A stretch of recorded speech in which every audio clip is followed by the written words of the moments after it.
Good evening and welcome to the Overview and Scrutiny panel for Environment, Communities and Partnerships. We'll start off with apologies. We've got a number of apologies. So we have apologies this evening from Councillors Cawley, Harvey, Lowe and Shaw. Thank you. And we'll just move on to agenda item 1, the minutes, approving the minutes of the last meeting. Has everyone read them and is everyone happy with those minutes? Yes. Thank you. Thank you. So moving on to item number 2, members' interests. Has anyone got any declarations of interest over the items coming up? No. Great, thank you. We shall move on to item number 3, the working programme. Before we look at this, I just want to thank Becky for the work she's done in changing the presentation. I personally think it's really a lot easier to read. I don't know what you guys thought, but I really enjoyed reading it. So I just want to thank you for that and the work you've done. Anyone got any comments on the working programme? Jump in and explain a couple of bits. Yeah, sure. So obviously, as you'll see from the agenda, we have changed the format slightly in that the notice of key decisions and the overview and scrutiny work programme are now all combined into the one item. The two documents are still there as they were before, but they're now sitting together. As you're aware, the notice of key decisions does form part of the work programme in that forms part of the agenda plan. So I thought trying to take on board some of the comments from last time and comments from the other panel, we would pull them together to make that a bit easier to marry the two together and to keep them in the same section rather than one at the beginning and one at the end of the meeting. I've changed the format slightly of the work programme to hopefully make that a little bit easier to see how the agenda planning is looking in addition to the working groups, so that you can see what's coming through. And specifically looking at this panel, there's the pre-scrutiny items and then the scrutiny review items coming through. So you'll see you've actually got quite a nice balance of the two there. Some of the comments from last time, which were things that you wanted to look at, I've taken on board. I'm just sort of trying to work through to see what potential possibilities there are there. So obviously I'll update on that as soon as I've got a bit more. And as some of the other things like the Great Fen project, once we've got a date in for that, obviously that'll move on to the agenda plan side of things so that that goes in against a date and things for you. And then the task and finish groups, that is still the same information that was on the programme before, but I've just rejigged that slightly so it's hopefully a little bit easier to read, because it was quite a lot of blank space and then a very narrow column at the end with all the information in. So hopefully that's a little bit easier to read, but obviously I'm happy to take any comments or suggestions on board as to how we can further develop that. And if there's obvious changes as we start moving through it, we'll certainly make them. That's no problem. Is there any comments or questions on the programme and things itself? Councillor Criswell? Thank you. Yes, very good, Becky. Thank you. I was just thinking, under the unscheduled items, as those develop, it would perhaps be good just to put a word alongside that already under discussion with the body involved or whatever, so that we know that it's sort of pending rather than just some distance in the future. Yeah, that'd be good. Thank you. Councillor.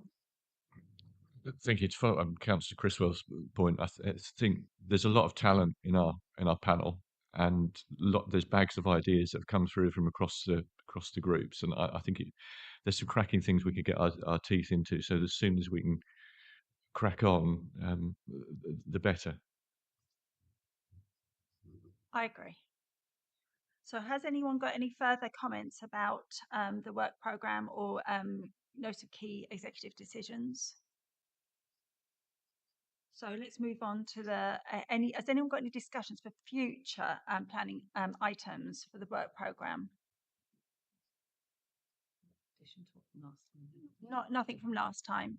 Great, thank you. So let's move on then to item 4, support to the financially vulnerable. We'll be listening to a presentation from Councillor Pitt, and also I think Paul will give us a presentation too.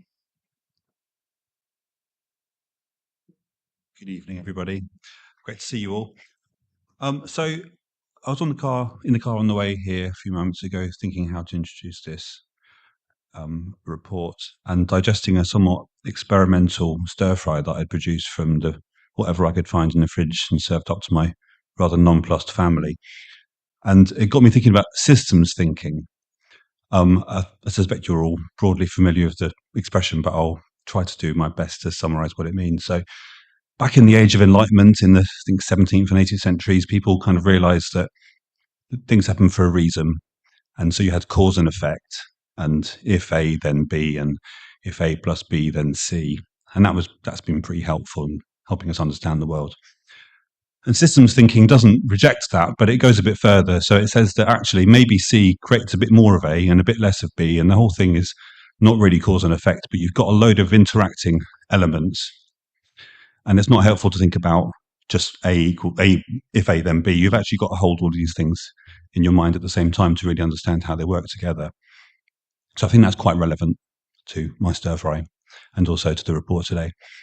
The other thing I just want to touch on is going back to the corporate plan that was published, I think, in February of this year. So I really enjoyed that process of looking at the words in that document. And I think it was recognised that it's quite a departure from previous iterations. And really, for me, it was about what's fundamentally the point of this council? Why are we here? What does it all add up to? And so the first section of the corporate plan talks about improving the quality of life for people in Huntingdonshire. And fundamentally, if we're not doing that, I think that really covers everything. We've got other sections in the, other parts of the corporate plan, but I think that kind of covers everything. And then it talks about improving the quality of life for all people in Huntingdonshire, keeping people out of crisis, and then helping people in crisis. And I think that's been quite a helpful way of structuring our own thinking around this report. So without further ado, I will hand you over to Paul Fox, who will talk us through a presentation. Thank you very much. Thank you, Councillor Pitt. I will talk through a slideshow that draws out the main themes from the paper. I won't be talking through the paper line by line, but happy obviously to take any questions of the detail.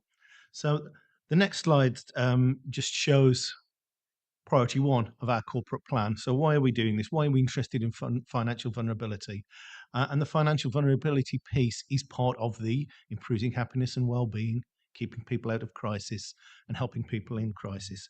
And although the crises aren't defined by financial vulnerability, I hope over the next few slides I can show you why financial vulnerability and a number of other issues are so closely interrelated that when we address support to the financially vulnerable, we are addressing support to those in a whole range of crises, potentially, and those who might enter that crisis.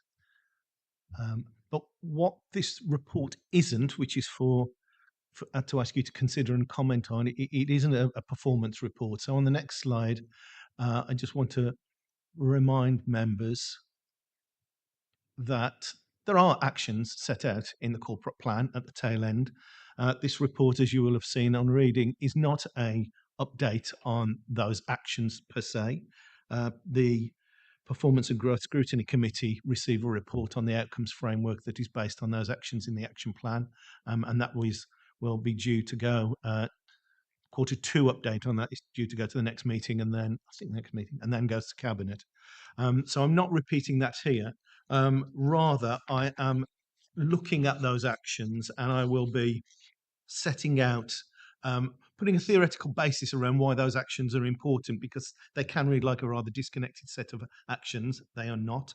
And that theoretical basis wraps around those actions and also sets out the direction for our future approach. Next slide, please. I will buy a cup of coffee for anyone who could identify more than one of those people, because I didn't know until I came to write the slide.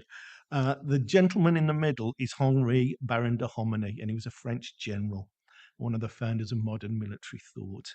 And he said, "Logistics is the means by which you get your resources to deliver your strategy and tactics." Now, his resources were troops, but and as we go through this, there's a strong echo, and apologies for anyone who dislikes military analogies, but there's a strong echo here of what we need to do to approach a problem in a system, and a complex system, as that Councillor Pitt mentioned.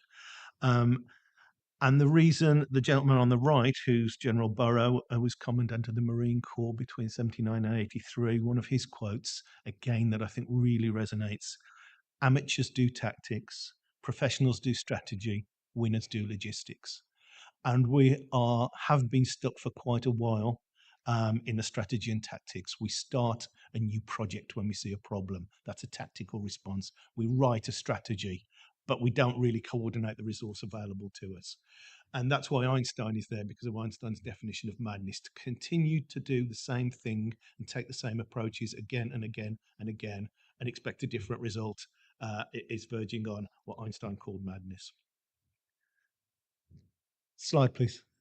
So the idea of the paper was not to become a densely theoretical piece. Apologies to anyone it sent to sleep. And I can summarize section 5 just in this slide: that financial vulnerability, deprivation, and the determinants of health and ill health are so closely connected that they are effectively one and the same. When you act to improve health, you act to improve wealth at a population level, clearly not with every single individual within that population. But you act to tackle deprivation, you're improving health. And that is not my opinion. That's clearly demonstrated in the evidence base. The financial vulnerability, as the paper sets out, is based on the Financial Conduct Authority's definitions of vulnerability. You will see life events there, which it will be informing our approach, and we'll mention that later. There's also health, so ill health can make you financially vulnerable, as well as the income coming in, but also your resilience, your ability to deal with a financial shock, and that will include your financial skills levels, for example. And if you look at deprivation and health, well, the first 3 bullet points are exactly the same. The overlap in there is significant. So when we're acting on one, we are acting on them all. And what's more, if we want to improve one, we need to consider them all. And that's the complexity of the system that I think Councillor Pitt was alluding to as well. Slide, please. When we work with health colleagues, we often use this, and it's a health-related slide and a public health slide, but it just reminds us again of that link in a slightly different way.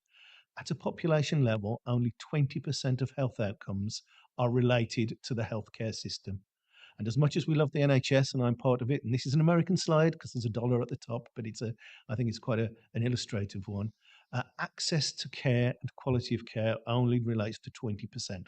So when this committee, and of course it is in its gift, and it's of great interest to our citizens, our population, but if it wants to look at GP access, for example, just needs to understand and take into account that that is just a slither of health outcomes. And it's really important for us to remember that the NHS, without criticising it, is a national sickness service by and large, not a national health service. And if we want to improve health, we need to look at all of those things. And key across the top, you will see the predominant amount is socioeconomic factors. So when we are, again, and it's a point I'm sort of happy to labour, when we are acting on financial vulnerability, we are also acting on health. Slide, please. So if you consider, and this is highly illustrative, so those, I didn't look up the how to calculate an area under different parts of a triangle, but it's illustrative rather than quantitative. But if you consider a whole population, and that triangle would represent a whole population of Huntingdonshire, a number of people will be comfortable, a number will be managing, a number will be financially vulnerable, and a smaller number will be in financial crisis. And the support those people will require will be greater the further one goes up the triangle. Nearer the apex, those in financial crisis will need more support. That is not to say that there's not useful things we can do for those who are financially vulnerable or managing them to help them ascend into crisis, using this diagram as being crisis at the top. So we need to consider that when we set out our approach. Next slide, please. And the paper sets out, and it's a helpful model because not only health colleagues use this language, but police colleagues and others constantly talk about prevention approaches, and you can prevent at any point in a system. Primary prevention is to stop something happening in the first place. Secondary prevention is to stop it escalating, and tertiary prevention is to try and limit the outcomes, the adversarial outcomes of something that's already happened. So our approach needs to reflect the differing need at different times in the system. And slide, please. And for financial crisis, this will often look like this. In fact, for many interventions, it will look like this. At the top, case management. And what I mean by case management, as set out in the paper, is it tends to be a one-to-one approach. So it's the kind of things our residents advice and information team will do. They will work with individuals and they will link them with a whole range of services that are available. But because the greater the need, the greater the effort, resources, knowledge, and time one needs, we simply can't offer a case management approach to everyone in the system. So further down the system, and this isn't just the district council's approach, this will be any number of people working in the system, you will get referral. That is linking someone in need who is in front of you with another service. Less useful than that is signposting. We give them information. And then there are people who can and should self-serve. If people can self-serve, we should support them to do that. One of the current limitations in the system is we are quite, I think there's probably an over-reliance on signposting.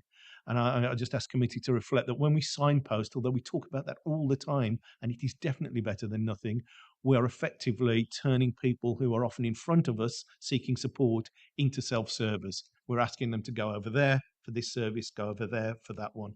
So signposting can be helpful, but if we can turn signposting into referral, there's a lot of low-hanging fruit in the system that we can utilize. It is okay to have that differing approaches to different people. Where is that inequity? Slide, please. I think what we see here is that not everyone has to receive the same thing to receive the same outcome. So in the slide there, of course, you've got everybody being given exactly the same bicycle, but it's useless for 3 out of the 4 people who receive that bicycle. That's equality. Equity is actually tailoring the support that people need to their need. So the person in a wheelchair gets a different kind of bike to the person who's very, very tall to the person who's very, very small.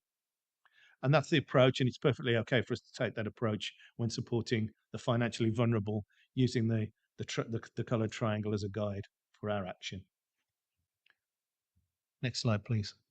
So one of the things we need to accept is if we are working at population level, and there are some very broad, correctly broad aspirations in the corporate plan of improving the lot of the whole population, some of our actions will need to be at scale. And if we are doing primary prevention activities, if I ask you to remember the triangle, primary prevention activities to a very small number of people, that isn't going to shift the dial, as our health colleagues often call it. So some of our activity needs to be at scale, some of our activity needs to be targeted, and it will be the need that needs to, will help us identify, the level of need will help us identify whether that needs to be action at scale or action that's being targeted. Slide, please. So how do we make that real rather than make it rather dry? The paper refers to a pilot we have with people who are in entrenched council tax debt, those who have been right throughout the council tax system and have attachment of benefits orders. So these are people who we are taking a few pounds a week from their benefits to pay off a council tax debt. Traditional approach would be to continue to chase for the debt or indeed try and support them just financially. Pilot we are looking at running takes that wider determinants of health model that I spoke to, and remember the wider determinants of health are the wider determinants of wealth, and is going to offer people this what we call basket of interventions. Some people don't like that phrase, but a group of interventions that can be personalized, that try and address all of those things that come together that may have got someone into a financial difficulty in the first place. So they will include a financial health check, which will include incomes maximization, benefits maximization, financial literacy and skills education, free gym physical activity offer, link with lifestyle services, access to skills and employment advisor, digital connectivity, community activities to address social isolation, and mental health and well-being, self-help tools, and other support. And just a flag here in terms of the spirit of trying to join things up in a system. The skills and employment advisor in this model is part of our UK Shared Prosperity Fund project. So again, trying to link things up and trying to address things holistically, rather than run a project over here that is about employment, we are embedding it into a broader approach as well when we can. And as the paper sets out, it's our conceit that this model, this basket of interventions, can then be deployed differentially depending on what our target cohort is. I don't know if anyone remembers Hitchhiker's Guide to the Galaxy in the front page. Said, "Don't panic." Next slide, please. Don't panic. That's what a complex system looks like. And that complex system is just for obesity. Nothing else, just obesity. And it's easy for us to think, well, obesity is about calories out and calories in, and while at individual level, that is certainly true to some extent. But at population level, that's the causes of the obesogenic system and why so many people are obese. And that covers all sorts of things, like the food production system, the food consumption system, social and individual psychology, etc., etc. I also call this slide "Why Cookbooks Don't Work." Because in my many, many years in public health, the answer is also, or often, we need a cookbook. One of those dots somewhere will be food knowledge. And you try and address that. And that is the point I want to make using this. If you try and address just one of those things, it's like Doctor Who's wibbly wobbly timey wimey thing. The whole thing will, or Councillor Pitt's stir fry, the whole thing will move around in your hands as you try and address an individual thing. Now, that doesn't mean we shouldn't act. It shouldn't paralyze us. And I'm not going to test anyone on this, but it shows the complexity of a system where a number of things do interrelate, and it's there simply to reinforce the point. If we try and address one issue at a time, we are almost certainly doomed to fail, and we're back in Einstein territory. Next slide, please. That doesn't mean that complex systems can't be made easier to navigate. So Harry Bake, the draftsman who drew the first classic London Underground map, changed the tangle of spaghetti on the left to the highly stylized map on the right. That's the predecessor of the one we all know and love today. So we can simplify linkages even in a complex system. And if you go back to one of my earlier slides about referral, that's what referral is. It's making linkages in a complex system. So we need to understand how we can best improve referral, because on the ground at the moment, we have voluntary sector colleagues, we have professionals in the system who say, I don't know where to best get people for support. And that is a place where we can get better and better. And I will give an example, a real life example of that at the moment. So the next slide, please, is outside of either health or wealth directly. It is Action on Energy Cambridgeshire, which is all the councils across the county area working together. And significantly, there will be, I believe, a retrofit offer there to improve energy efficiency. I'm told that could be up to £40,000 per individual. And the traditional way of doing that would be to start a program with a team who would then go out and try and find people who might benefit. And that's absolutely fine and appropriate.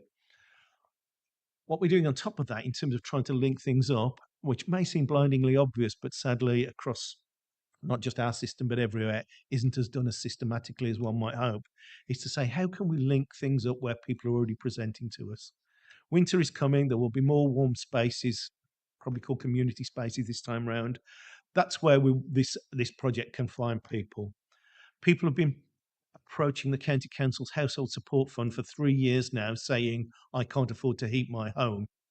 There are people there that we can link with this project instead, because that project has consented to give offers other than the Household Support Fund directly. I was having a conversation just today about how people who are ambulance service colleagues who are crossing thresholds notice immediately if somebody's in a cold environment. Again, we could use ambulance service data to link this. So it's linking that system together better rather than thinking in the worlds of single projects. Slide, please. So I talked about how, if you remember way back, I talked about the Financial Conduct Authority's view of what constitutes financial vulnerability, and one of which were life events. And there are all sorts of life events that are stressful. We are thinking, one of which is moving home. So we are looking at a pilot which we should be rolling out in the next month or two, called Welcome to Huntingdonshire. And again, this is another way of deploying that basket of interventions. So the basket of interventions that I showed and that's in the paper, which will, in the council tax pilot, be very much offered on a one-to-one basis with a case management basis. This will be offered as a flyer, as a pack, as some information when you move into the area and you open a new council tax account.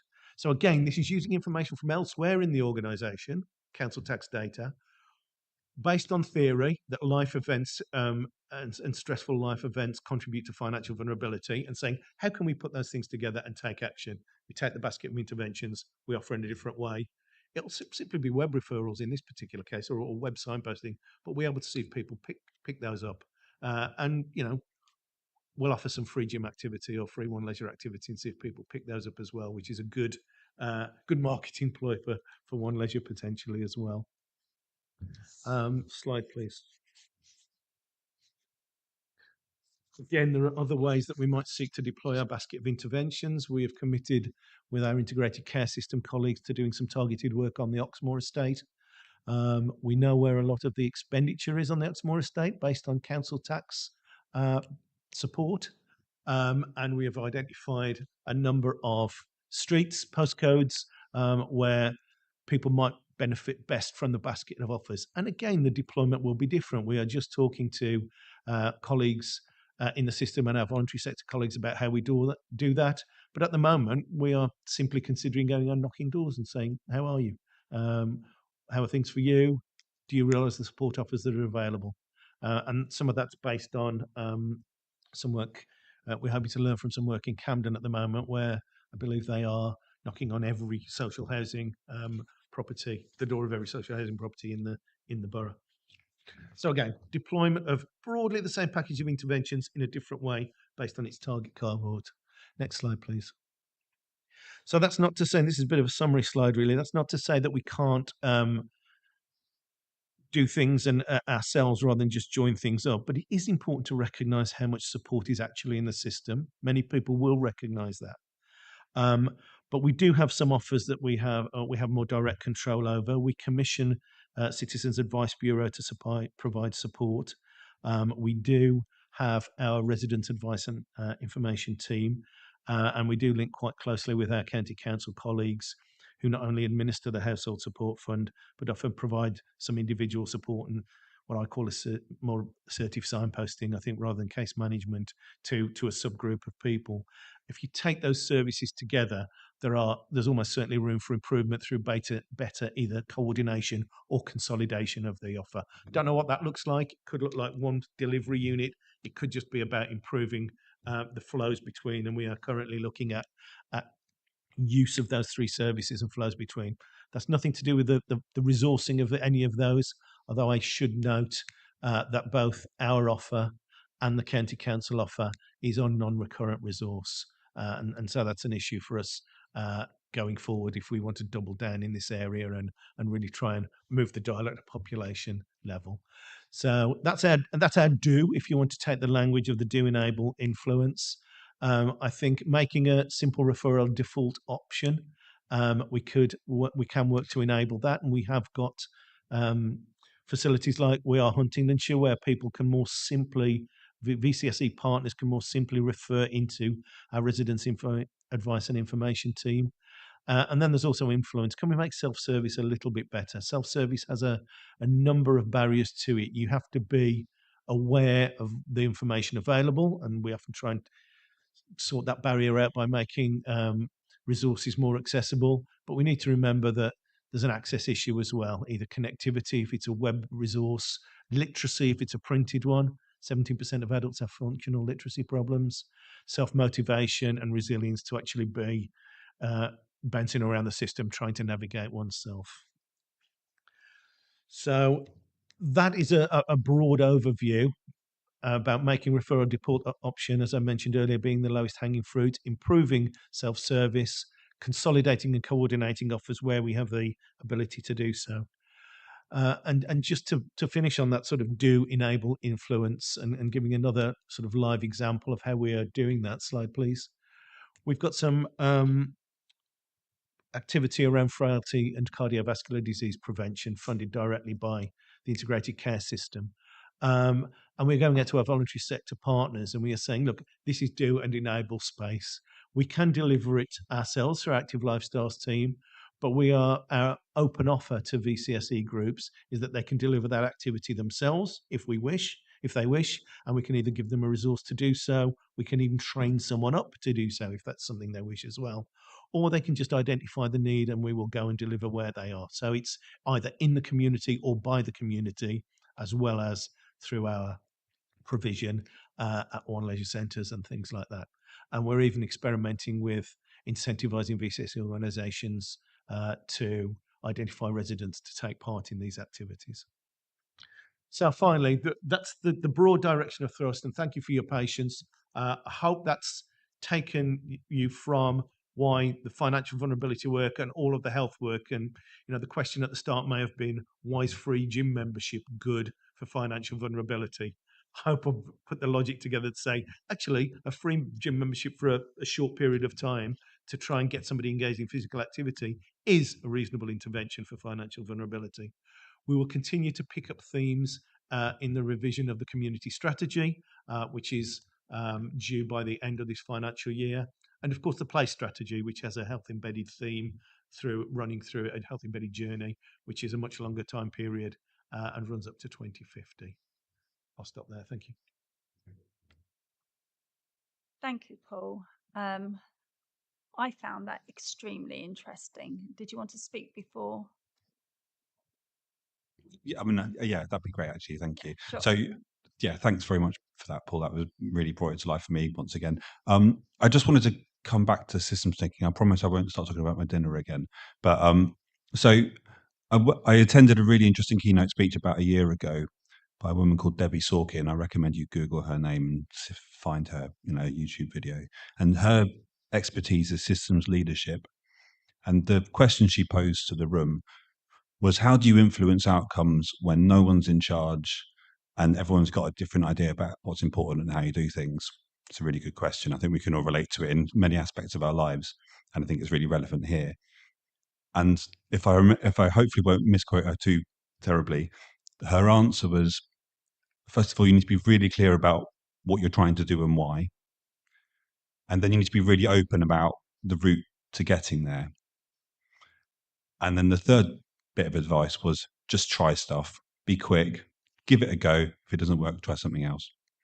And I think that's something we're in that space at the moment. So a lot of this is kind of quite, I guess, intellectual and a bit ephemeral. There's not a lot of meat to say, to poke at a specific intervention that we're doing. And that's at the kind of the point we're at the moment. But at the same time, we're really open to input. We really need it at this point. We're looking, to help us shape what at the moment is a kind of a trying to impose a new structure, a new way of thinking onto this space. So thanks, Paul, for the detail on that, and thanks for the opportunity to speak now. Thanks. Thank you, Councillor Pitt. Yes, for myself, I didn't find it dry at all. I found it extremely informative and very encouraging where we're heading. Particularly, I mean, I'm involved in some of the health inequalities work, and I can see the difference it is making already on that ground level. So I'm just very excited by it. Has anyone got any comments or questions for Councillor Pitt or Paul? Councillor. Thank you, Chair. Yes, thank you, Chair. And thank you, Paul. Very good presentation, Paul. Thank you. You'll know from another place how important this stuff is to me, and therefore how I welcome this. I think historically, referrals is where we've been, and of course, this still relies a lot on referrals, and we can't get away from that. But if we are truly to develop a whole systems approach, which obviously this illustrates how we're trying to do that, I think people will fear that they will end up with a series of referrals, whereas somehow for a struggling family, for example, we need to develop them a pathway rather than a series of referrals. So it's just how we get the whole system approach and the different. I mean, the public sector setup as it is a nightmare. I think we all recognise that. but it's how we give the people that vision of where they're going to go with their improvement process, rather than a series of referrals that happen one at a time. So I suppose my question, Paul, is how are we working with partners to try and develop that pathway so there's a more seamless approach for when we knock on a struggling family's door, we don't just say, well, we're going to refer you to there, and when you've been there, we'll refer you somewhere else. How we sort of try and map our way through so that we bring some of those different elements together to give them some sort of hope at the end of it, that they know where they're going and how we're going to help them. Not an easy question, I know, but It's not an easy question. It's absolutely fair one. I think to some extent, and I hope this doesn't come across as a cop out. To some extent, I've tried to address that in Figure 5 when I talk about the effort, knowledge, resource, and time required for different approaches. And the reality is, at the moment, we just it's all we have at the moment is the case management approach to really sit with an individual, work out their needs and offer those needs, but we just don't have the capacity in the system. So I would agree about moving towards that approach, either virtually or anything else. At the moment, I think our first step and our quickest win is to shift the amount of signposting into referral, and that's but it's a stepping stone to exactly what you say, Councillor, because I think that's right. And whether we do that through virtual tools, there's a lot of types of approach in the system like that. So children and family centres will take that kind of approach, and is more of a case management approach, hopefully, than just giving people loads of leaflets when they get there, which is signposting. So yes, it's eating an elephant one bite at a time. I think over a period of time, it has been easier, and probably still is, to start a new project than join up something that's already there. But that is where the value is. So I wouldn't want to underestimate the challenge, but I do believe it's the right direction of travel. But I wouldn't say we are anything but in early steps. But we're trying to recognise that we do work with partners, and there are some green shoots in the system broadly. For example, how we're working with the integrated care system around how they're deploying some resource through their Healthier Futures Fund, which, frankly, even 12 months ago would have been very disconnected from the rest of the system. Now we are much more engaged in that, and kudos to them for it, in reviewing what they're doing, and we're doing things. We're a million miles away from pooling budgets and approaches, but we are making steps towards doing things together. Sorry, you said it was a hard question, and it's probably an unsatisfactory answer, but I hope it gives a flavour. Councillor Crystal, can I annoy Paul and drop in as well and just add my two penneth? So I think your question's at the heart of everything that we're trying to do here. And I think it goes back to the learning we took from COVID and how we tried to sort of act there, and also what we've done through the warm spaces. And I think simply for me, it comes back to two things: the person we're trying to help and their specific circumstances, and where we come into contact with them.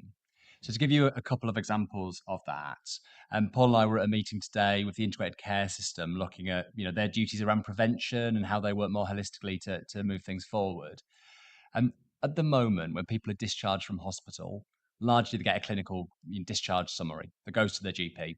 Please follow up with this medicine, check their blood pressure in 6 weeks or whatever. Some of those people are still being discharged into properties where there's no food in the fridge and the heating isn't on. And because there isn't that social consideration of those factors, what ends up is that person bounces back. So one of the things we're working to, and Councillor Bywater, you were in the chair when we developed the community strategy, is thinking about people's needs in terms of housing and income, social connection, and physical activity as part of that referral. So saying to health, at the point at which you discharge them, why not ask, are you on the appropriate benefits? Is there someone looking out for you when you get home? And if there isn't, let's push that referral across to a local community group who can follow up on the back of it. So they don't have to go anywhere, almost that referral is done off the bat. It could just as simply be, as Paul has shown, when someone moves to the area, how do we make sure that we welcome them here by saying, have you got the employment support you need? Are you on the right benefits? Are your kids on free school meals if eligible? Are you doing physical activity with the park run and all those factors too? Or again, final example would be the kind of stuff we did during COVID, where we know that people won't come and speak to somebody with one of these around their neck. And actually, they'd far rather go and speak to Caresco and that be the front door But what Cresco then needs to do is how to refer people on. So I think it does relate to the specific need and the specific context. But I think in relation to this, what increasingly we're getting agreement on is those aspects of financial capability, physical activity, and social connection, having a network, are things that will improve outcomes across the board. Councillor Orban. Thank you, Chair. I was so intrigued by this. So a picture in my mind as you were talking, or as we were all discussing this, of someone presenting either on the phone or across the way in the customer service department, and we tackle them or try and help them tackle their issues then. And I was just thinking through about what was being said about people coming out of hospital and being discharged, and thinking back to the idea of bed blocking and some of the vulnerable. Are we able to approach the NHS and do it that way and help people as they come out of hospital into the community, but also help the health service unbed block, if you like, by playing our part with all the resources we have available? So let me come back and then butt out and let Paul do his presentation. So I think at the heart of some of this is we know broadly what are the things that contribute to people having a really successful life. And as much as possible, how do we design those things in rather than respond when those things are not there? So kind of moving to the areas, a classic example is if we can make sure people have signed up for council tax, are doing those physical activities, have joined up with the great community support in the local area, we know we've done quite a lot to prevent a problem down the line already. So, firstly, how do we try and build in success rather than responding to failure? So, according to the corporate plan, improving the well-being of the general population rather than responding to crisis or preventing crisis. So, I think that's a key principle. I think in terms of your point with health and the money, the bottom line is we've got a revenue budget of about £24 million. And every year we will turn ourselves inside out to see how do we maximize, the use of that. But we do not have the capacity to solve every case reactively in terms of responding to those things. The health budget's 1.5 billion. In the next 20 years, the over 70 population is going to double in Huntingdonshire. If health don't think about what do we need to put in place now to prevent a rising tide of frailty and other factors linked to ill health, I think there'll be real challenges. And I think for the first time, health is starting to recognize that, oh, blimey, we've now got this legal duty. We need to do things. What does that mean in terms of the opportunities that our contact with residents potentially gives health that they've never considered before? And what do they need to do at discharge to make sure they're not just looking after someone's physical health, but looking after the factors that are likely to lead to an issue with someone sat in a cold flat or whatever and bouncing back because they've had a trip or fall in a couple of weeks' time. So I think that's the vision. As I say, really good workshops today. All of the suggestions we put in were absolutely accepted by health, which is not my usual experience. I normally come away from those workshops in despair at times, but it felt like we're moving in the right direction. So again, it's a slightly long question to a simple, to a long answer to a simple question. But hopefully it gives you a feel. I think it is moving forward. We were the only district council represented in the room today, which I think again is the side that we're really shaping the agenda in some of these areas, and we're at the very forefront in terms of the pilot work as well. So at that point, Paul, probably you'll give a much more rounded answer. But given I'd read the statement before, hopefully that helps, Councillor Orban. Actually, I've got to add, Councillor. I think that's an excellent answer. I mean, there are some specifics around that discharge service and the services it accesses. So there's a triumvirate of VCS organisations that have just come together to run it to try and recognise all of the things. As Uli said, you don't want people going back to a cold house. Well, one of the services running the discharge service now is Age Concern, who can access, who run the County Council's Household Support Fund for older people. So incrementally, we are linking, we're having a meeting just to check that they're not missing any HDC services for our residents. So incrementally, we are trying to join things up to recognise that, both in the very specific question about discharge, but as Ollie said, right across the health system. Yes, Councillor Robin.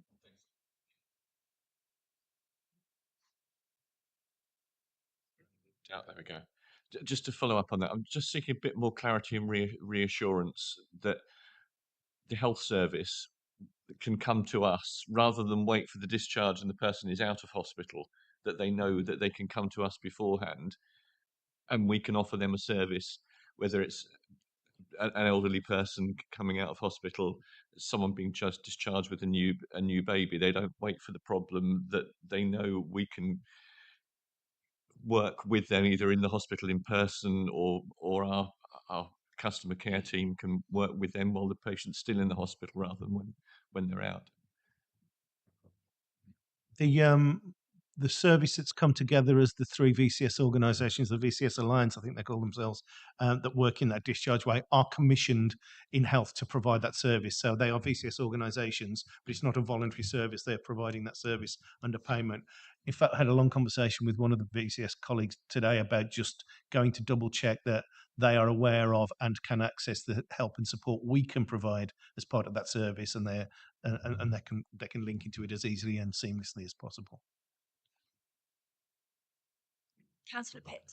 Thank you. I think all the three questions so far absolutely go to the heart of the challenges that we face in delivering this project. And for me, it is about resource ultimately. I think the triangle, so Paul's triangle, I found really helpful if you've got it in front of you still. So at the top, financial crisis and tertiary prevention, that's actually, that's the most resource intensive support that is available. That tends to be the people who are delivering that support tend to be the most expert. They're really, the caseworkers will really know their topic really well. Now, I think there's an opportunity for the voluntary sector to step in and work in a slightly different way here. So I've made this analogy a few times recently, and I'll do it one more time. So I noticed with my local church organisation, so the local chaplain will there's an culture of volunteering so ingrained that they don't really use the word. So people just look out for each other within that community, and it's wonderful. And I think that's something that everyone aspires to and would love in their own communities, whether it's your immediate locality or whatever communities you move in. Now, the thing that's perhaps unique and is almost we can never recreate it in a professional sphere because it's just so resource intensive, is that kind of follow up where you say, you went to go and receive that support, or you got that advice. Did that work out for you? Did you actually get the thing you needed? Like a month later or 2 months, did you get that problem sorted? And that's the sort of thing a friend would do. And probably your GP is not in a position to give you a call 2 months later to make sure that your referral, came through. And similarly, when it's a benefits claim or whatever it might be. So I think there's an opportunity for the voluntary sector not to be the experts, but just to be the kind of the follow-up call to make sure that these things are working and joining up. Because fundamentally, the district council is not going to be the one taking referrals from the NHS when people come out of A&E. We need to create an environment where we can find other ways of doing these in kind of smart ways.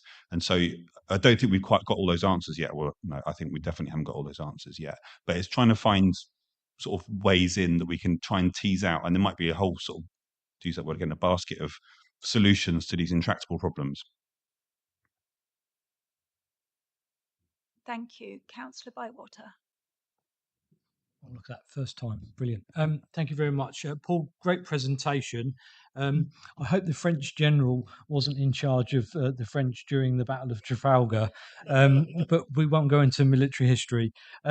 This is a huge learning curve. We've been on this journey since COVID. Everybody's aware of it. I can only talk from personal experiences about being a councillor and some of the issues that come to me as a ward member in relation to, I've seen a big increase in dementia and Alzheimer's, and the knock-on effect that has on the whole family, and the concerns that come to me as a counsellor in relation to signposting and the financial vulnerability of those people. We mustn't also forget our rural poverty as well. We've used the Oxmoor estate here, but let's make no bones about it. There is plenty of rural poverty, and it's well documented. I just want to talk on the integrated care funding. We've been on a journey for many years, and it's great to see this. It's really important. And my question to Paul or Oliver is, are we held accountable for this cash? Because I know when we first started getting money, did we have any targets to achieve for this money? And, what is the potential clawback for not delivering? Because we will burn through money very, very quickly, as we all know. And, I think this is a journey, but I'd just like to understand that really, if possible. Thank you, Councillor Woodford. Just on your dementia, on the rural poverty, I think that's absolutely right. And I think that's probably, I talked about that so that horrible diagram with everything reinforcing each other, you've got social isolation, especially potentially reinforcing issues there. So absolutely, Oxmoor used as an example, not as an extent of our approach. There are some, the slide I showed around the integrated care system money does relate directly to that physical activity for frailty and CVD. That's about £250,000. And we are on target to spend just about £250,000. We do have some outcomes. We will report back. Those outcomes are based, again, and part of this, and I haven't touched on it yet, is about changing our view of what outcomes are. So again, traditionally, we might count people doing things. I'm interested in people who are finishing the courses. So we set ourselves a really tough indicator of, if it's a 12-week course, they have to do 8 sessions. Otherwise, we're not counting it, because me walking around the park once is not going to lower my cardiovascular risk. So we use that ICS money for free activity, whether it's through our active lifestyles team based in One Leisure, whether it's our active lifestyles team going out into the community or supporting the community to deliver and hopefully sustainable activity. And one of the good things about the previous Health Inequalities programme, I think, was its focus on sustainability. Then there is an off-ramp, if you like, because that money will run out. Absolutely. That off-ramp, part of that can be free physical activity through One Leisure. And then obviously we can't do that forever, but it is an off ramp, and then there'll be things like reduced membership and reduced the concessionary membership schemes. So the whole idea is to get people in, get them active, give them an off ramp that allows them to continue with the context of us just having a certain amount of money. So we're not deploying that ICS money right across this approach. It's very much in the physical activity space. Just a couple of words myself as well, Councillor Bywater. So you mentioned rural poverty, which I think is really critical. I think the other thing that we drive really hard for is longer term sustainability. So simply, the money that we used last year from health, we distributed across 15 different recognised organisations. So we had activity taking place in each and every one of our communities by people who understood those communities, understood the people, and were really accessible for them. So rather than delivering it all out of 3 major towns, it really was distributed. By comparison, South Cam spent it all on funding warm spaces. We did warm spaces as well, but because we built that capability and capacity within those community groups, they were able to do those themselves at much less money. So I think a part of it is addressing that rural point of actually going to where people are rather than expecting them to come to us. 2 is using that money and funding it through the community groups builds their sustainability, so they're more likely to survive, into the longer term. But another critical aspect is what we try to do in a range of areas is pump prime activity that doesn't currently exist. So, Councillor Orban, I think you were on the trip when we went up to Yaxley in the past to look at walking football and what they did at the community fridge, of using that one-off money to build a capability. So it could be that we fund the walking football for this year, but when the money then gets taken away, the people doing it really enjoy it, and they then continue to pay for it because they think it's been a fantastic thing. So be reassured, there's absolutely clear deliverables, but in every area, what we're trying to do is design something that when the money dries up, the service doesn't. It continues and builds something which endures on a slightly more longer term basis, rather than just employing HDC staff that when the money goes, so do the staff and it's disappeared forever. I don't think there were any cookbooks either, which is good. Has anybody else got any other questions or comments? Oh yes, Councillor Hunt. Thank you. Absolutely brilliant. And I think it's really good as a panel to see stuff that's still kind of at this kind of phase that's going to feed into other stuff and truly get under the skin of the thinking, the feeling, with a nice little side dish of military history and Councillor Pitt's stir fry. Looking ahead at as you've mentioned in the report, the community and health strategy, kind of, and what's going to come about from this. I don't want to put you on the spot too much, but what's one action that could come out of that an average member of the public could notice being done differently as part of that? I think it's a generic answer, but it is: can we maximise contacts in the voluntary sector in a way that perhaps we don't always currently and systematically? So, as Ollie just said about the success of warm spaces, and I can say this because I wasn't in this organisation when I looked across the county and saw the way those warm spaces were being delivered in the south versus here, and I was full of admiration for how Huntingdonshire were doing it. But did everyone that walked into those warm spaces effectively saying, and some of those people might have been there about social isolation and wanting companionship, and that's fine. But did everyone walk in those warm spaces get an offer of any of other than tea and cake and a board game? Did they get, if they're there because they can't afford to turn the heating on, or they perceive they can't afford to turn the heating on, are they linked with benefits maximisation? Are they linked with a whole other range of services? Are they linked, if they're of working age, with skills and employment opportunities? Or are we missing that opportunity? All of these services run out and say we need to find clients separately. Yet, in fact, back in my health days, I used to hate the phrase hard to reach. People aren't hard to reach. They are turning up at warm spaces. They're turning up at food banks. The opportunity to intervene is there. So, very long answer to a simple question, but I think what we should notice, and if we can improve a whole system, is to maximise each contact and make it count.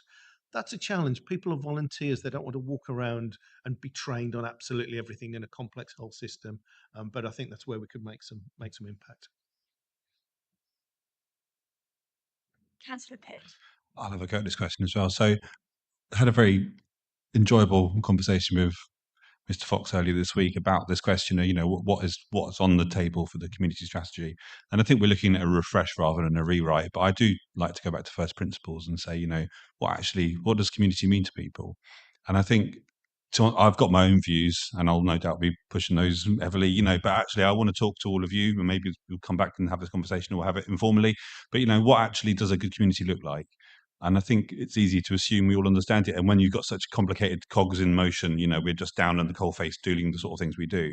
But I'd love to step back and say, what are the things that we really value about this word called community, and see what we can do to get a bit of leverage on it. So I'll leave it there for now. But Yeah, so thank you both for those. Sorry for putting you a bit on the spot, but I think it's just really important to present the journey from what's happening here and what is a fundamentally a brilliant piece of work, but keeping sight of why it matters and how that will then go get delivered on. Yep. Yeah. A number of you in this room were involved in the delivery of warm spaces. And I think one of the critical things is if you recognize this as a journey, that people who are, financially independent, physically active, and have good social links do better. It's about considering that in the decisions that are made in other places that you might represent. So, your role as parish councillors, a number of you are county councillors, a number of you are community activists, of are we doing this in the right way? Because I think one of the challenges we see, particularly with the level of demand at the moment, is low quality referrals at time filling up people's caseloads. That means they can't actually get to solving the problem. So CAB are saying, look, we're absolutely inundated. Well, actually, what some of those people wanted was just a benefits payment. Well, let's do the application and get it paid rather than have a load of referral. So I think one of the things is just referring how, taking away and considering what would this mean as in your role as a, parish councillor or as a county councillor. Is there a conversation that needs to take place with that person and Paul or that person and me and try and join up in some of those areas so we deliver services that make sense to the public? Councillor Auburn. So, and thinking through another scenario, someone goes to a food bank or they go to a warm space. Is there somewhere there that subtly someone can scan a QR code for a link, or is there a leaflet for someone to take away to say, here's a starting point if you need help, where they're not embarrassed, but we're there represented? I think to some extent that happens in the system already. So the Trussell Trust food banks do have CAB advisors in them sometimes. I've seen skills advisors in food banks as well. But again, if we go back to this basket of things, the range of things that could be offered, are we making the most of that contact?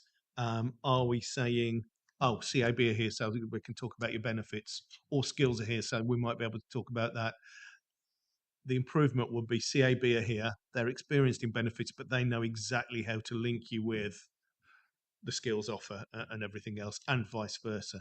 So it's about, and whether when you do something like that, it's difficult to try and multi-skill and make one individual the repository of all knowledge, and that's why referral is a necessary evil, if you like, and benefits there. So there is more that we can do, and I think there's more that we can do by handing out, although I've done that as well, handing out sort of QR codes and business card type things saying you can find the Household Support Fund here or our Residents Advice Team here.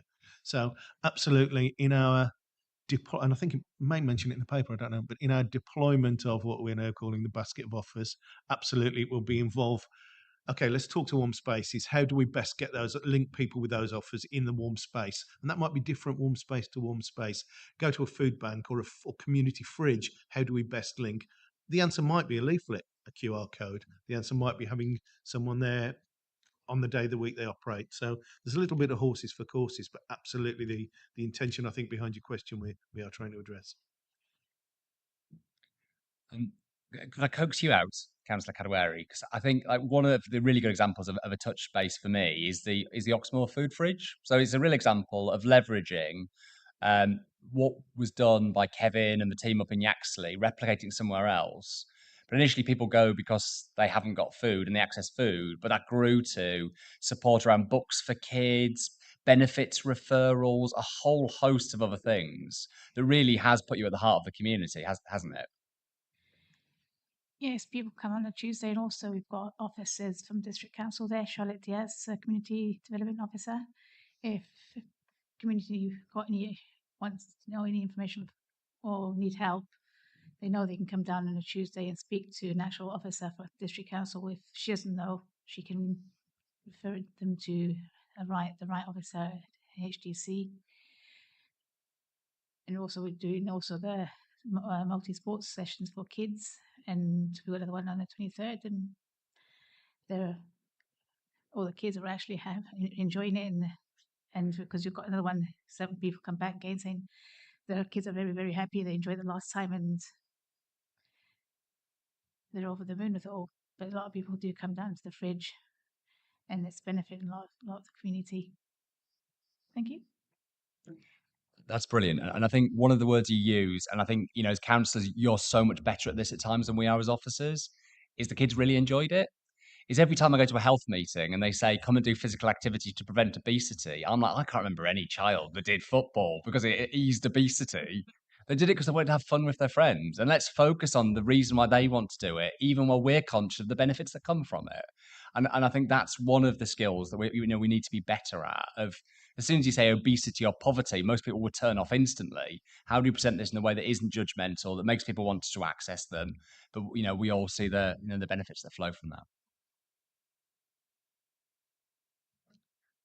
I would like to share some encouragement, something that's happening in St Ives. We are currently have a warm space, and we are taking a full day from that warm space where we're going to have social prescribers there. We are going to have various people that will help and support people, and also we're taking some of the health, applying for some of the health inequalities money to have people doing exercise there. And within that community space, there are a number of weight loss groups. So we're going to invite them to come and do that fitness as well. So we're really starting to make it work and bring it all together and we'll have talks on that day where people can come and learn about money management from the debt advice people. So it's working. This is actually working in practice, and some of the money that we took was to build a website which will be advertised on that website as well. So it's starting to work, and we can see it starting filtering through, and I'm going to look forward to more good news stories on that. Councillor Pitt. That's brilliant to hear, and I think there's a wider point here about what is HDC's role in all of this. And I think fundamentally people get how this works well in their local communities and environments, and they'll get on with it. And perhaps our role really is to try and join up and share that knowledge. We're not really the authority on anything in particular, but we have a good set of tentacles. We have touched a lot of organizations in lots of different ways.